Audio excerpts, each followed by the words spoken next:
ठीक है दोस्तों, चलिए शुरू करते हैं आज की क्लास।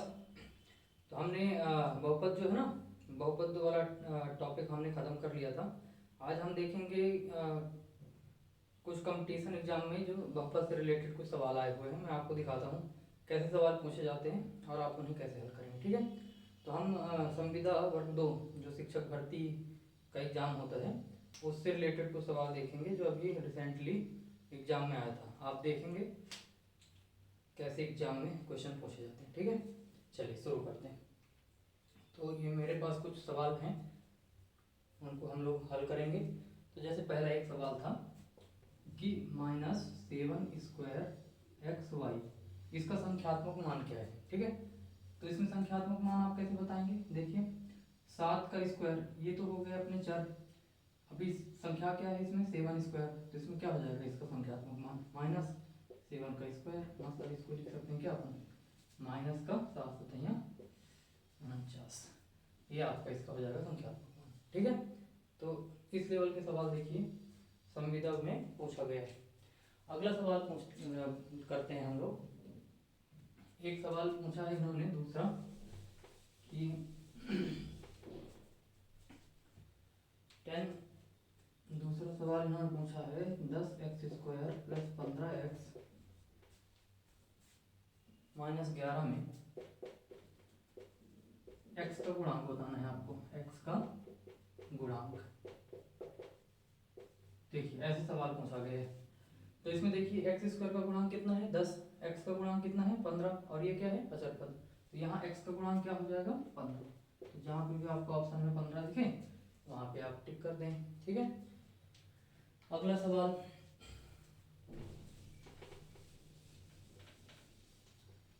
अगला सवाल है कि n घात का बहुपद है, n घात के बहुपद में शून्य कितने होंगे, शून्यकों की संख्या। आपको 4 विकल्प दिए होंगे कि n घात में कितने बहुपद मतलब कितने शून्यक हो सकते हैं। तो हमने पहले डिस्कस कर लिया था कि अधिकतम n घात में कितने हो सकते हैं, n शून्यक हो सकते हैं। ठीक है, तो इसका सही आंसर क्या हो जाएगा n शून्यक। ठीक है, अधिकतम n शून्यक हो सकते हैं इसके। ठीक है, चलिए अगला सवाल देखते हैं।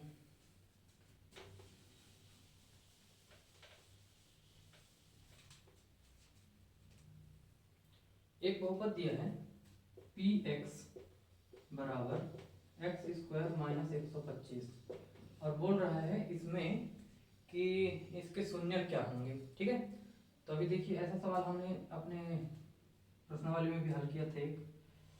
तो इसको हम लोग कैसे लिख सकते हैं, x² - 125 को आप लिख सकते हैं कैसा 5√5 का होल स्क्वायर, है ना। कैसे देखो 5×25 और गुणे √5 से 5 बाहर आ जाएगा। 5×25 5 × 10 और 2 12 125 आ गया ना। तो ऐसा आप इसको लिख सकते हैं। अब देखिए हमने एक फार्मूला पढ़ा था ना, a² - b² बराबर क्या होता है a + b a - b। तो ये क्या हो जाएगा x + 5√5 एक ब्रैकेट में और x - 5√5 दूसरे ब्रैकेट में। क्लियर है यहाँ तक। तो यहाँ तक क्लियर है आपको। अब इसके शून्य बताने हैं तो इसको दोनों को अलग अलग जीरो कर लेंगे आप। तो एक बार जब x + 5√5 बराबर 0 लिखेंगे तो यहाँ से x बराबर क्या हो गया -5√5। और जब x - 5√5 बराबर 0 करेंगे तो यहाँ से हो जाएगा क्या x बराबर +5/5। तो इसके शून्य कैसे लिख सकते हो +-5/5। तो जहाँ पे भी आपको आंसर ऐसा ऑप्शन दिखे वहाँ पे आपको टिक करना है। ठीक है, चलिए अगला सवाल देखते हैं।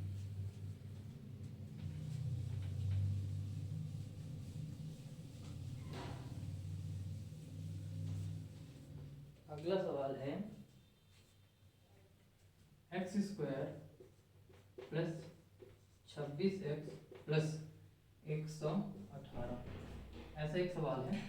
पूछ रहे हैं इसमें इसके जो शून्यक हैं वो कैसे होंगे, मतलब इसके जो दो शून्यक होंगे वो दोनों धनात्मक होंगे, दोनों ऋणात्मक होंगे, एक धनात्मक एक ऋणात्मक होगा, कैसा होगा ये हमको बताना है। अभी देखिए इस सवाल का ना गुणनखंड विधि से हम हल नहीं कर सकते हैं, क्यों? क्योंकि इसका फैक्टर नहीं हो पा रहा है 118 को। जैसे आप जब फैक्टराइजेशन करेंगे गुणनखंड, तो यहाँ पे देखिए क्या आएगा, 10 18 59। अब ये जो है ना कट ही नहीं रहा किसी चीज़ से, इसका हम फैक्टर नहीं बना पा रहे हैं, है ना। ये 26 को तोड़ने के लिए दो फैक्टर ऐसा नहीं बना पा रहे हैं। तो ये टॉप एक्चुअली ये ना द्विघात समीकरण वाले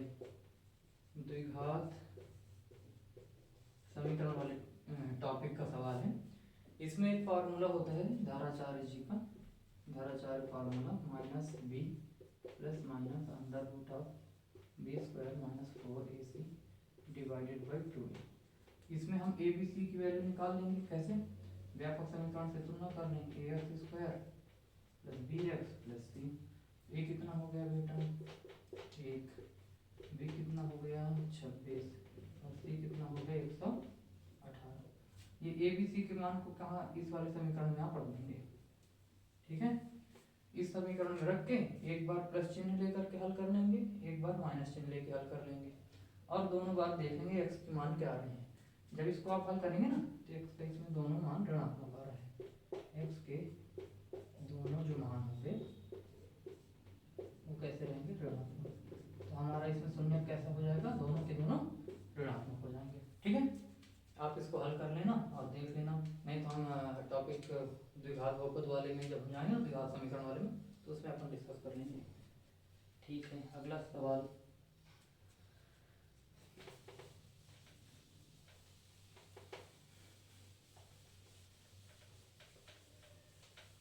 एक सवाल इन्होंने पूछा कि स्थिर बहुपद है, स्थिर बहुपद है, ऐसा सवाल पूछा और 4 ऑप्शन दिए हुए हैं। मान लीजिए यहाँ पे पहला ऑप्शन में 3x प्लस 5, दूसरे में लिखा हुआ है 13, तीसरे में लिखा हुआ है 2x square plus 5x plus 1, चौथे में लिखा हुआ है x माइनस 3, ऐसा कुछ लिखा हुआ है। अब इसमें आपको बताना है स्थिर बहुपद कौन सा है। तो स्थिर बहुपद में देखिए इसमें क्या है, चर है, तो ये स्थिर नहीं हो सकता, इसके मान क्या बदलते रहेंगे। इसमें भी चर है, इसमें भी चर है, जिसका मान बदल नहीं सकता वो क्या है 13, तो ये हो जाएगा आपका स्थिर बहुपद। इसको हम ऐसे भी लिख सकते हैं ना 13x की पावर 0, जहाँ x की पावर 0 का वैल्यू कितना हो जाता है 1। तो यहाँ पे स्थिर बहुपद या स्थिरांक बहुपद ऐसी कुछ बात करता है तो वो थोड़ा कॉन्स्टेंट टर्म होता है, ठीक है। चलिए अगला सवाल देखते हैं। अगला सवाल इन्होंने जो पूछा वो पूछा था कि स्थिरांक बहुपद का घात कितना होगा। स्थिरांक बहुपद का घात बताना है आपको, घात क्या होगा। स्थिरांक बहुपद क्या है, कोई भी कांस्टेंट हो सकता था, तो मान लेते हैं 13, ये कोई स्थिरांक बहुपद है, तो इसको अभी बताया था ना आपको कैसे लिख सकते थे इसको 13x की पावर 0। तो इसमें स्थिरांक बहुपद का घात कितना हो गया 0, तो इसकी घात कितनी हो जाएगी 0, ठीक है। कोई भी कांस्टेंट है तो उसकी घात क्या हो जाएगी 0 के बराबर।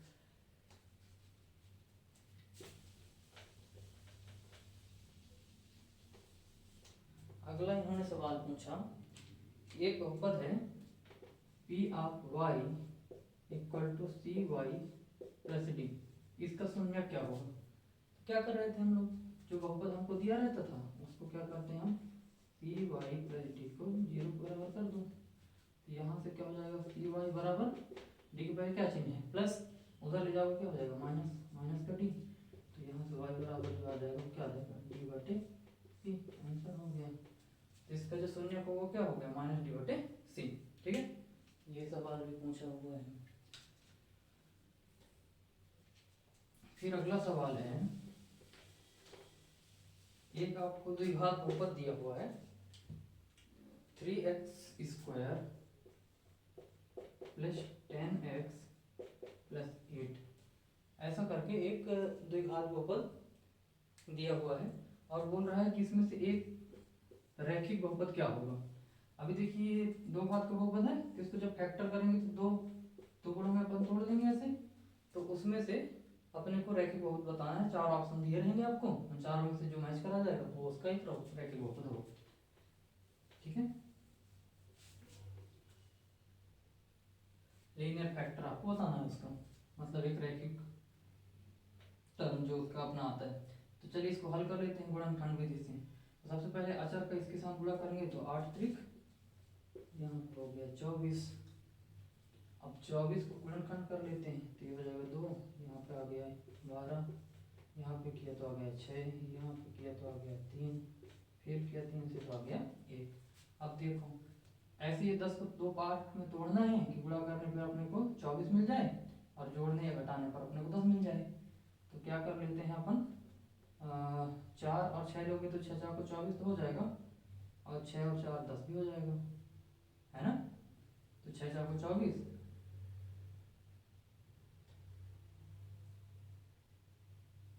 और 6 और 4 10, वो भी हो रहा है। ठीक है, कर लेते हैं। तो 3x² प्लस का 4x प्लस का 6x और प्लस का 8।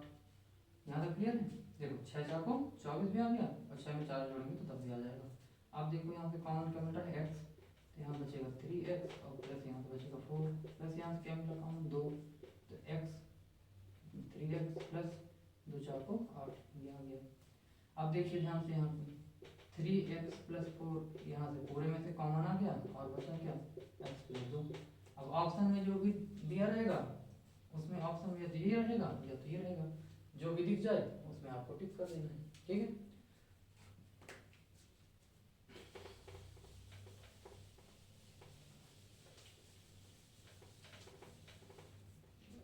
देखिए अगला सवाल क्या पूछा इन्होंने। अगला सवाल पूछा x² plus 11x plus k, ये एक बहुपद है और इस बहुपद का बोल रहे हैं ये कि यदि एक शून्यक इसका 5 है, एक शून्यक इसका 5 है, 5 एक शून्यक है, तो k का मान बताना है आपको, k कितना होगा। आगे हम लोग जानते हैं अगर कि कोई भी शून्यक होगा तो वो क्या हो जाएगा, उस बहुपद को संतुष्ट करेगा। तो यहाँ पे अगर ये 5 एक शून्यक है तो ये जो भी फंक्शन है वो 0 के बराबर हो जाना चाहिए था। तो रख दीजिए x की जगह में 5, तो 5 का square plus 11 into 5 plus k बराबर 0। अब देखिए इसको हल कर लेते हैं, ये आ गया 25, ये आ गया 55 प्लस k बराबर 0। इन दोनों को जोड़ लो, 10 5 2 7 और 1 8 प्लस k बराबर 0। तो यहाँ से k बराबर आ जाए कितना, -80। ठीक है, इस प्रकार से आप k की वैल्यू निकाल पाएंगे।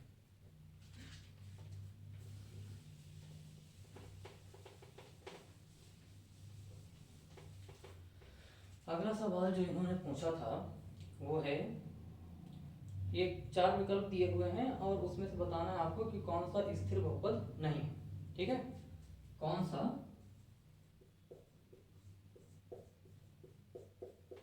स्थिर बहुपद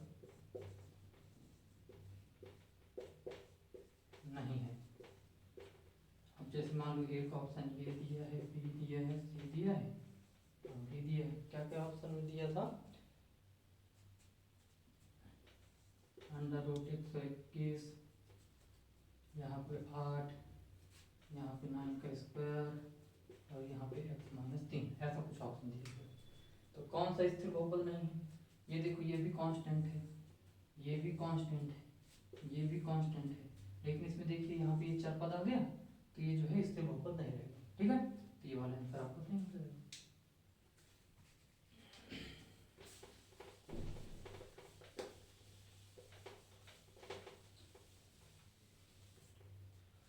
अगला सवाल इन्होंने पूछा, क्या पूछा कि 3 into 3x minus 4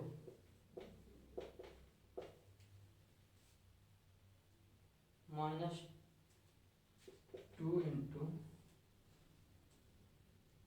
4x minus 5 बराबर 8 का हल क्या होगा। तो इसमें कुछ नहीं करना है, आपको x की वैल्यू निकाल देनी है। चलिए इसका पूरा इस ब्रैकेट के साथ कर दें, 3 त्रिकाई 9x माइनस 3 चौको 12, 3 चौको 12 आ गया, इधर रखें माइनस 2 चौको 8x माइनस माइनस का पूरा प्लस 5 दूना 10 हो गया बराबर 8। अब देखिए 9x में 8x घट गया, x वालों को घटाएंगे तो कितना हो गया, x बचेगा, और 10 में से 12 घटाएंगे तो बचेगा कितना 2। लेकिन ये जो दो बड़ी संख्या का चिन्ह आ जाएगा ना यहाँ पे, और ये बराबर किसकी 8 की, यहाँ से x बराबर कितना हो जाएगा 8, माइनस का चिन्ह उधर गया तो प्लस, तो x बराबर यहाँ कितना हो गया 10। ये आंसर हो गया आपका, ठीक है। चलिए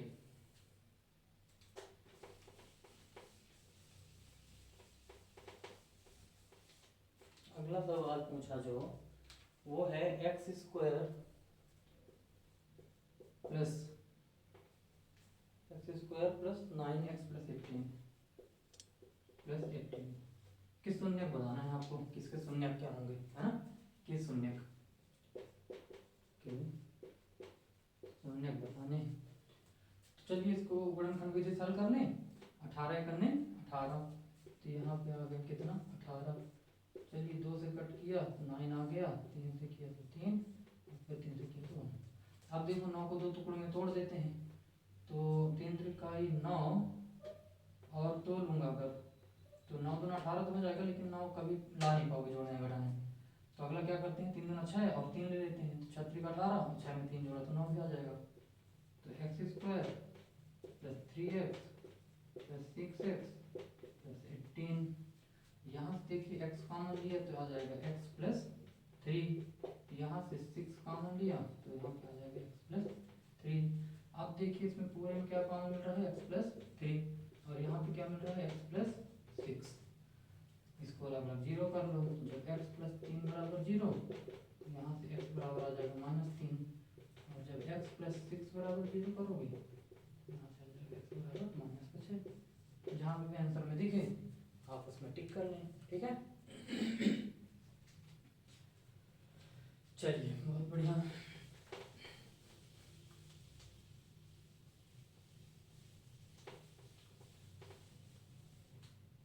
एक सवाल दिया इन्होंने, पी वाई की power 3 plus Q Y square plus का R Y plus S plus का आर वाई और प्लस का एस बराबर 0, ऐसे एक सवाल दिया, एक बहुपद दिया, ठीक है। और इस बहुपद में ऐसे एक बहुपद दिया, और इस बहुपद में पूछा कि शून्यकों का गुणनफल बताना है आपको, शून्यकों का गुणनफल। तो हमने ऐसे सवाल को अभी डिस्कस किया था ना, 3 घात का बहुपद होता है, तो 3 घात है तो उसके कितने शून्यक होंगे, 3, अल्फा बीटा और गामा। तो हमने देखा था कि तीनों का अगर प्रोडक्ट बताना है गुणनफल, तो alpha into beta into gamma बराबर अपन ने क्या देखा था, माइनस का डी बटे ए। अब इसको चलो अपने व्यापक समीकरण से कंपेयर कर लेते हैं। अपना व्यापक समीकरण क्या होता है, A X cube plus B X square plus C X और प्लस डी। अब देखिए एक्स स्क्वायर के पहले है ए बराबर कितना है यहाँ पे, पी के बराबर, बी बराबर कितना है, क्यू के बराबर, सी बराबर कितना है, आर के बराबर, और टी बराबर है एस के बराबर। अब इसमें वैल्यू रखते हैं, alpha into beta into gamma minus D, D की जगह में क्या है माइनस एस, तो माइनस का एस डिवाइडेड बाई ए की जगह में क्या है पी। तो जहाँ पे भी ऑप्शन में आपको माइनस एस बटे पी मिले वो बोलो इसका आंसर हो गया, ठीक है। चलिए बहुत बढ़िया।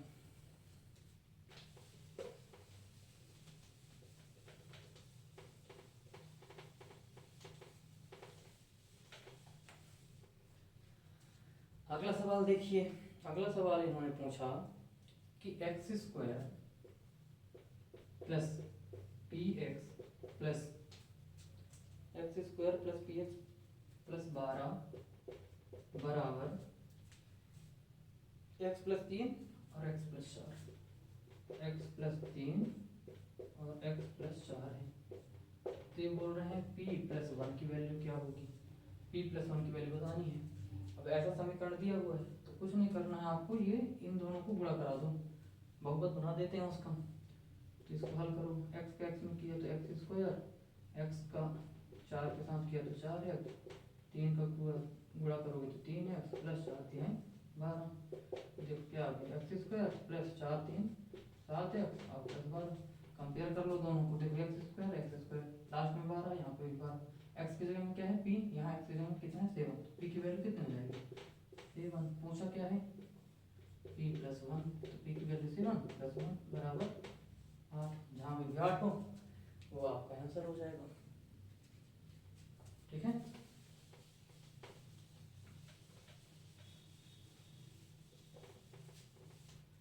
अगला सवाल इन्होंने पूछा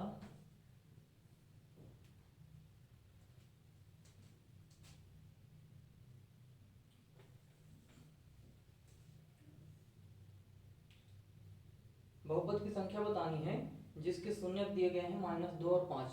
ठीक है, शून्य क्या क्या है -2 और 5, ये दो शून्य दिए हुए हैं और पूछ रहे हैं कि ऐसे कितने बहुपद हो सकते हैं जिनके शून्य -2 और 5 हो सकते हैं। ठीक है, अब देखिए शून्य अगर -2 है तो इसको अपन लिख सकते थे कैसा, x प्लस 2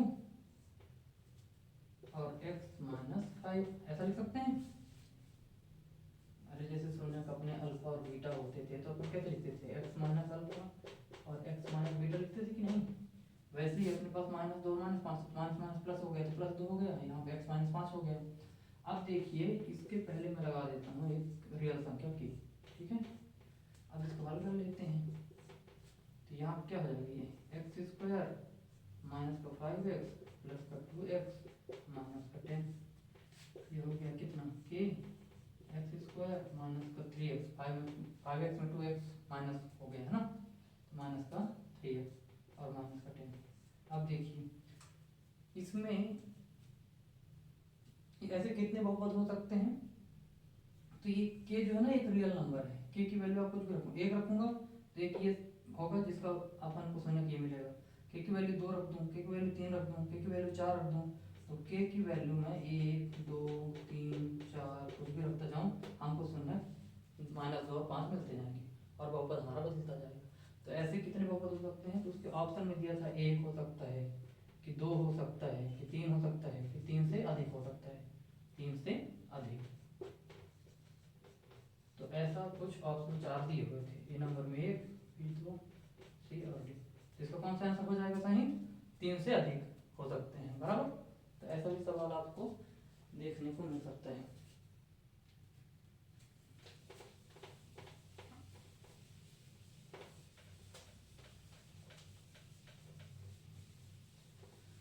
फिर एक सवाल पूछा गया है कि द्विघात बहुपद का उदाहरण है और 4 आपको विकल्प दिए रहेंगे। यहाँ पे लिखा रहेगा 3x³ माइनस 2x प्लस 1, यहाँ पे लिखा रहेगा आपको 3x² प्लस 5x प्लस 10, यहाँ पे लिखा है मान लीजिए 2x माइनस 1 और यहाँ पे लिखा हुआ है 3। अब बताइए इनमें से द्विघात बहुपद का उदाहरण कौन सा है। तो हम लोग घात देखना सीखा था ना, जो इसमें चरराशि का अधिकतम घात होगा वो द्विघात, मतलब उससे अपन पता कर लेंगे कितने घात का है। तो इसमें देखो अधिकतम घात कितनी है 3, ये त्रिघात बहुपद हो गई, ये हमारे काम का नहीं है। इसमें देखिए कितना है 2 घात है, ये हमारे एक काम का है। इसमें देखा इसमें एक ही घात है, ये भी हमारे काम का नहीं है, ऐसा पद है, ये काम का नहीं है। तो इसका सही आंसर क्या हो जाएगा द्विघात बहुपद का, ये वाला 3x² plus 5x plus 10। Okay, चलिए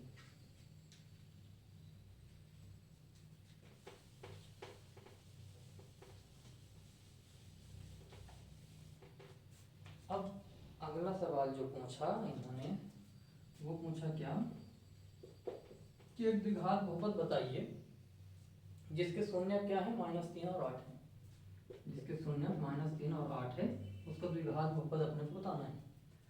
तो अपन ने अभी जैसे निकाला था, तो यहाँ पे क्या हो जाएगा, एक में लिख दूंगा मैं x प्लस 3 और एक में लिख दूंगा x माइनस 8, इन दोनों का गुणा कर लेंगे। x का गुणा x में किया तो कितना आ जाएगा x² प्लस x का गुणा -8 के साथ करोगे तो -8x, 3x के साथ किया तो प्लस का 3x और -8 3 24। तो ये कितना हो जाएगा एक्स स्क्वायर माइनस का 8 में 3 गया 5 आ गया 5 माइनस 40, ये होगा इसका द्विघात बहुपद। ठीक है, तो जिसके शून्य दिए हैं उससे अपन बहुपद ऐसे करके निकाल सकते हैं। तो ये जो है इतने सवाल जो हमने हल किए हैं वो हमारे इस साल के मतलब अभी जो एग्जाम हुआ है संविदा वर्ग 2 का, उसमें इतने सारे सवाल आए थे। तो आप समझिए कि बहुपद का कितना इम्पोर्टेंस है ना। बहुपद से कितने सारे सवाल पूछे गए और हमने सारे अपने टॉपिक्स में ये सब कवर भी किया था। मतलब जिसका अगर बेसिक अच्छा रहेगा, बेसिक अगर किसी का क्लियर है तो ये सारे सवालों के आंसर वो लगा सकता था, है ना। और हर टाइप के सवाल हमने किए हुए हैं। बहुपद का घात निकालना भी सीखा है, शून्यक निकालना भी सीखा है, गुणांक भी देखा हम लोगों ने। उसके बाद अपन अगर कोई शून्यक दिया रहता है तो उससे बहुपद बनाना भी सीखा था, है ना। तो इस तरह के सारे सवाल लगभग हमने हल करके देखे हैं। तो आप देख सकते हैं कि कॉम्पिटिटिव एग्जाम्स में भी इसी टाइप की इसी वैरायटी के सवाल पूछे जाते हैं। अगर आप थोड़ा एक्सरसाइज करेंगे, सवाल के साथ थोड़ा सा जूझेंगे, मेहनत करेंगे तो आप ऐसे सवालों को हल कर पाएंगे। और हार्डली कितना टाइम लगता है ऐसे सवालों को हल करने में, है ना। बहुत कम समय में देखो कितने सिंपल सिंपल से सवाल पूछे जाते हैं। तो ये सवालों को हम ऐसे हल कर लेंगे, ठीक है। और अगले क्लास में मिलेंगे अब, तो उसमें हम लोग अब 2 चर राशियों का रैखिक समीकरण शुरू करेंगे और उनके हल के बारे में सीखेंगे। देखिए संविधा में ना सारे 10th बेसिस क्वेश्चन ही हैं, 10th है 9th है, इन्हीं बेसिस पे क्वेश्चन रहता है। तो आप है ना ऐसे सवाल करके आप बहुत अच्छे से स्कोर कर पाएंगे। तो थोड़ा ध्यान से पढ़िए। और कॉम्पिटिटिव एग्जाम आजकल का जो इन्वायरमेंट है ना बहुत ज़्यादा कंपटीशन का है, तो थोड़ा कंपटीशन को समझिए और उस हिसाब से मेहनत करिए, ठीक है। चलिए आज यहीं पे समाप्त करते हैं आज, फिर कल मिलेंगे।